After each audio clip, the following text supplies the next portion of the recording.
What happens when a prince walks onto one of America's most trusted morning shows and turns a simple interview into an absolute disaster? In just 37 seconds, one comment would transform a routine conversation into the most shocking exit in morning television history.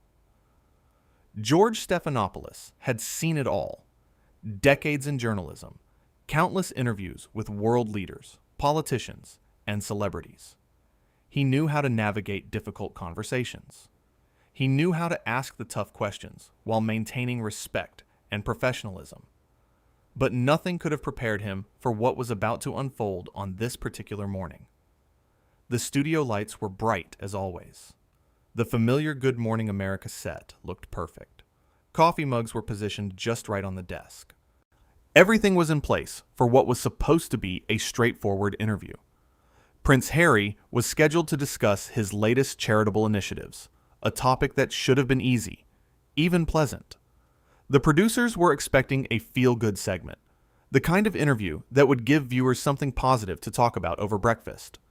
George welcomed his guest with genuine warmth. "Thank you so much for joining us this morning," he said, extending his hand for a handshake. His smile was authentic, professional. This was what George did best: making guests feel comfortable while still maintaining journalistic integrity. Prince Harry sat down, but something felt off immediately. His posture was stiff. His expression was guarded. George, ever the professional, pushed forward. "Let's start with your foundation's work," George began. "You've been focusing on mental health initiatives for young people. Can you tell our viewers what inspired this particular program?" It was a softball question. The kind of question that should have led to a positive, uplifting response. Instead, Prince Harry leaned back in his chair and let out a long sigh. "You know, George, I find it interesting that American media always wants to talk about charity work," he said, his tone dripping with condescension. "As if that's all I am. As if my entire existence should be about making you feel good." George's eyebrows raised slightly, but he maintained his composure. "Well, I think our audience is genuinely interested in the positive impact you're trying to make." "The positive impact?" Harry repeated, almost mocking the phrase. "Right. Because that's what sells, isn't it? The friendly prince doing good deeds. Never mind the real issues. Never mind the institutional problems I've been trying to expose." George shifted slightly in his seat. This was already going sideways, but he knew how to handle difficult guests. "I'm happy to discuss whatever you'd like to talk about," he said calmly. "What issues would you like to address?" "Maybe we should talk about how the American press is just as bad as the British tabloids," Harry said, his voice rising. "You all pretend to be so much better, so much more respectful. But you're not. You're vultures. All of you." The studio crew exchanged worried glances. George could feel the tension building, but he remained steady. "I understand you've had difficult experiences with the media," he said, his tone measured and empathetic. "But I think it's important to distinguish between tabloid journalism and the work we do here. We're trying to have a respectful conversation." "Respectful?" Harry laughed, but there was no humor in it. "You want to talk about respect? Where was the respect when your network covered my family's private matters? Where was the respect then, George?" "We report on newsworthy events," George replied, still maintaining his professional demeanor. "And I think we do so responsibly. But if you have specific concerns about our coverage, I'm listening." This was classic George. Even when a guest was becoming hostile, he remained open, willing to engage, treating the conversation with dignity. It was why he had earned the trust of millions of viewers over the years. But Prince Harry wasn't interested in having a dialogue. "Specific concerns?" he said, his voice dripping with sarcasm. "How about the fact that you people treat my wife like she's some kind of villain? How about the fact that you give platforms to people who spread lies about us? We've actually given you and your wife multiple platforms to share your perspective," George countered gently, "including this one, right now." "Oh, how generous of you," Harry shot back. "You give us a platform so you can boost your ratings. Let's not pretend this is about fairness, George. This is about money. This is about using my name, my title, to get people to watch your show." George took a breath. He could feel the interview slipping away, but he tried one more time to bring it back to solid ground. "I genuinely invited you here to talk about your charity work," he said. "That was the agreement. If you'd prefer to discuss media coverage, we can do that. But I think our viewers would appreciate hearing about the positive work you're doing." "There you go again," Harry said, throwing his hands up. "The positive work. The charity. As if that's supposed to erase everything else. As if I'm supposed to just smile and be grateful that you're giving me a few minutes of airtime." The camera operators were getting uncomfortable. They had filmed thousands of interviews on this set, but this felt different. This felt like it was about to explode. George remained calm, his voice steady. "I'm not asking you to be grateful. I'm simply trying to have a conversation. That's what we do here. We talk. We listen. We try to understand different perspectives." "You want to understand my perspective?" Harry leaned forward, his eyes intense. "Here's my perspective. You, and everyone like you, have made a career out of invading people's privacy. You hide behind words like public interest and newsworthy, but really, you're just gossips with fancy titles." "I've been a journalist for over 30 years, George said, and for the first time, there was a slight edge to his voice. Not anger, but firmness. I've covered wars, elections, national crises. I take this profession very seriously, and I don't appreciate being called a gossip." "Oh, did I hurt your feelings?" Harry said mockingly. "How does it feel to be on the other side of it, George? How does it feel when someone says something about you that you don't like?" George's jaw tightened, but his response was measured. "I'm perfectly fine with criticism," he said. "What I'm not fine with is a guest who comes on this show under the pretense of discussing charity work and then uses it as an opportunity to launch personal attacks." "Personal attacks?" Harry's voice rose another notch. "You want to talk about personal attacks? Your network has been personally attacking me and my family for years." "We've reported facts," George said firmly. "If you disagree with specific reporting, that's one thing. But calling me a vulture and a gossip crosses a line." "Crosses a line?" Harry stood up now, his hands gripping the armrests of his chair. "I'll tell you what crosses a line. Hounding my mother until her death crossed a line. Following my wife and children crossed a line. But nobody seems to care about those lines." "Do they?" George stood as well, his face serious but controlled. "Your mother's death was a tragedy," he said quietly. "And I think every responsible journalist learned important lessons from what happened. But I am not a tabloid reporter. I am not the paparazzi. And I won't sit here and be accused of things I haven't done." "You're all the same," Harry said, his voice venomous now. "You all have blood on your hands. You just wear better suits and work in nicer buildings." The studio went silent. George looked directly at Prince Harry, and when he spoke, his voice was clear and unwavering. "I think we're done here." "Excuse me?" Harry said, surprise crossing his face. "I said we're done," George repeated. "I invited you here as a guest. I treated you with respect.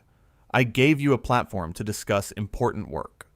And you've spent the entire time insulting me, insulting my profession, and making wild accusations. So yes, we're done." "You can't just end the interview," Harry said, disbelief in his voice. "Actually, I can," George said. "This is my show, and I don't have to sit here and be verbally attacked by anyone, regardless of their title." "Do you know who I am?" Harry said, and there it was. The entitled statement that would be replayed over and over. George's response was calm but cutting. "Yes, I know exactly who you are. You're a guest on my show who has completely disrespected this platform and this conversation, and now you're no longer welcome here." "This is ridiculous," Harry said, looking around as if expecting someone to intervene on his behalf. "You can't treat me like this." "I'm treating you exactly how I would treat any guest who behaves this way," George said. "With respect, I gave you every opportunity to have a civil conversation. You chose not to take it." Harry looked stunned. He clearly hadn't expected this. He had expected George to back down, to placate him, to let him continue his tirade. But George Stephanopoulos had interviewed presidents and prime ministers. He had faced down some of the most powerful people in the world. He wasn't about to be bullied on his own show. "You're making a huge mistake," Harry said, his voice lower now, but still angry. "The only mistake I made was thinking this interview would be productive," George replied. "I'm going to ask you to leave the set now." "You're serious," Harry said, as if the reality of the situation was finally sinking in. "Completely serious," George confirmed. "This interview is over." For a moment, Harry just stood there, seeming to weigh his options. The cameras were still rolling. The crew was frozen, watching this unprecedented moment unfold. No one quite knew what to do. "Fine," Harry finally said. "I don't need this. I don't need you. I don't need any of you." He ripped off his microphone, the small device clattering onto the desk. The sound echoed through the silent studio. "I hope your ratings were worth it," Harry said as he turned to walk away. George didn't take the bait. He simply stood there, professional to the end, watching as Prince Harry stormed off the set. The cameras captured it all. The moment a prince, used to deference and special treatment, discovered that title means nothing when you've crossed the line of basic respect. The moment a seasoned journalist stood his ground and refused to be treated poorly, regardless of who his guest was. As Harry disappeared from view, George turned to the camera. His composure was remarkable. After what had just happened, after being called names and accused of terrible things, he took a breath and spoke directly to the viewers. "We'll be right back after this break," he said, his voice steady and professional. The crew was in shock. In all their years working on Good Morning America, they had never seen anything like this. Guests sometimes got uncomfortable. Interviews sometimes went badly. But this was something else entirely. George sat back down at the desk, removed his own microphone, and waited for the commercial break to officially start. His producer rushed over. "Are you okay?" she asked, concern written all over her face. George nodded. "I'm fine," he said, "but we're not airing any of that." "The whole thing?" she asked. "The whole thing," he confirmed. "We'll put together a statement saying the interview didn't work out, but I'm not giving him the satisfaction of that tantrum being broadcast."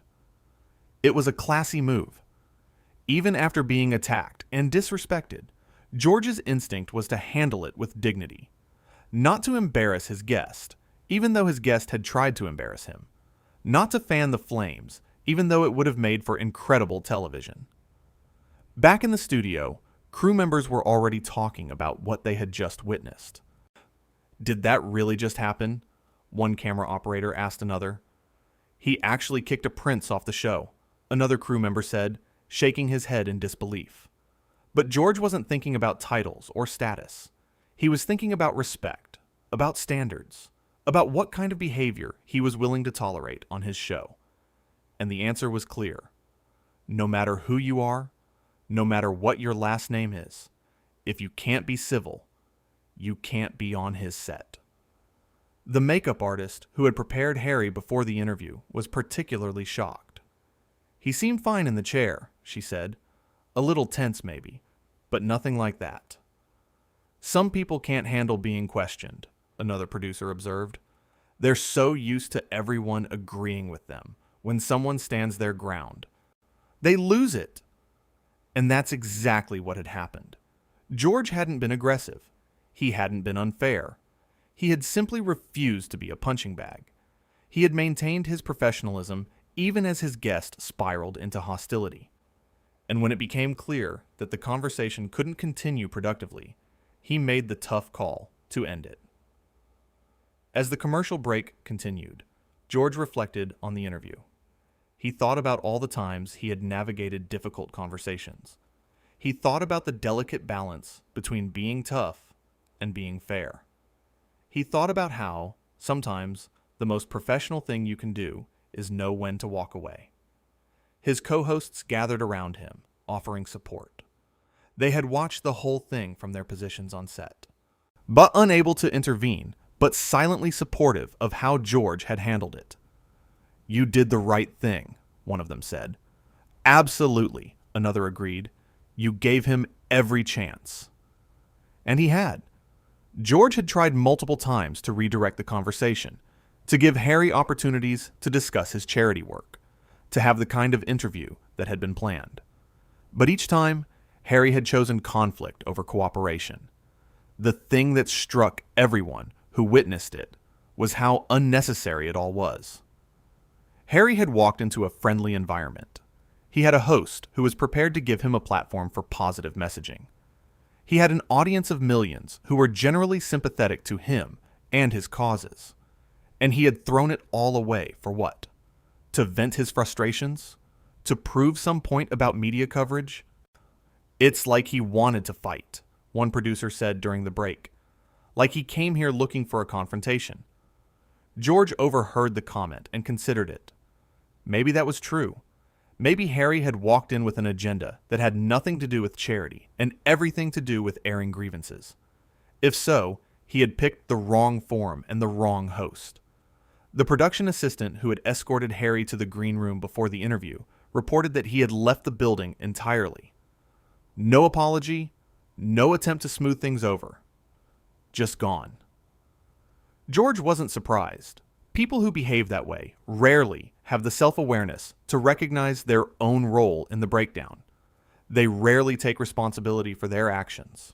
Instead, they blame others. They play the victim. They insist they were treated unfairly, even when the opposite is true. As the commercial break neared its end, George prepared to continue the show. There were other segments planned, other guests scheduled. The show had to go on, as it always did. But this moment, this confrontation, would be talked about for a long time. The floor director counted down. 5, 4, 3, 2, and they were back. George smiled at the camera, every bit the professional. "Welcome back," he said warmly. "We're going to move on to our next segment now." And just like that, he pivoted. No drama, no explanation, no dwelling on what had just happened. He simply moved forward, because that's what professionals do. But in the control room, the director was already fielding calls. Word had spread somehow. Other networks were asking questions. Social media was starting to buzz with rumors about something happening on set. The lid couldn't stay on this forever. George's producer made the decision to release a brief statement. This morning's scheduled interview concluded early due to creative differences. We wish our guest well. It was diplomatic, professional, and revealed nothing about the actual confrontation. It was exactly the kind of statement George would have approved, because even now, even after everything, he wasn't interested in public mudslinging. The rest of the show went smoothly. George interviewed an author about her new book. They did a cooking segment with a celebrity chef. Weather, news updates, all the normal components of a morning show. To viewers at home who hadn't been in the studio, it probably seemed like a regular episode. But for everyone who had been there, who had witnessed the confrontation, it was anything but regular. It was a masterclass in how to handle a hostile guest. It was a lesson in maintaining dignity under pressure. It was a reminder that respect is a two-way street, and no amount of fame or status exempts anyone from basic courtesy. As the show wrapped, George thanked his team. "Good work today, everyone," he said, as if they hadn't just lived through one of the most bizarre moments in the show's history. His humility was striking. He could have made it about himself, about how he had stood up to a prince, about how he had defended his profession, but he didn't. He simply acknowledged his team and moved on. In the days that would follow, there would be plenty of analysis, plenty of speculation about what had happened. But for George, it was simple. He had been doing his job. He had been trying to have a respectful conversation. And when that became impossible, he had made the call to end it. It wasn't about ego. It wasn't about power. It was about maintaining the standards and integrity of his show. It was about recognizing that some battles aren't worth fighting and some guests aren't worth the trouble. The interview that never was became a teaching moment. For journalists, it was a reminder to stand firm in the face of hostility. For guests, it was a warning that courtesy and professionalism matter. For viewers, it was proof that even the most experienced broadcasters can face unexpected challenges. George Stephanopoulos had handled presidents, covered wars, and navigated countless difficult situations in his career. But this morning, in just 37 seconds of pure entitlement and hostility, he had shown exactly why he remained one of the most respected names in journalism. Not because he sought confrontation, but because when confrontation found him, he handled it with grace, firmness, and unwavering professionalism.